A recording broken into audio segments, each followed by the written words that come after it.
Hey guys, in this video, I'm going to show you the procedure to connect Amazon Prime Video with other apps.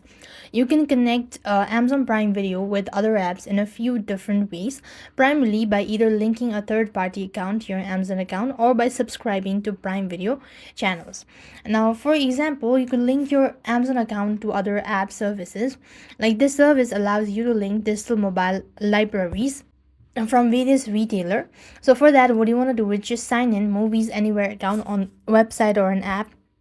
You click on the first link that comes, and here you just want to go ahead and click on the settings and select manage retailers, after which you want to select Amazon and follow the on-screen instructions to sign in with your Amazon credentials and complete the linking process.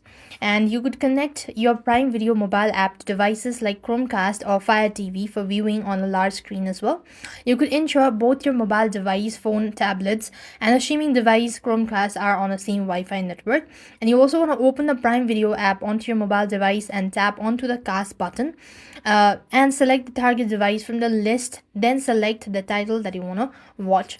So this way you should be able to connect Amazon Prime Video with other apps. I hope the video was helpful. Make sure to like, share and subscribe. Thank you for watching. See you in the next video.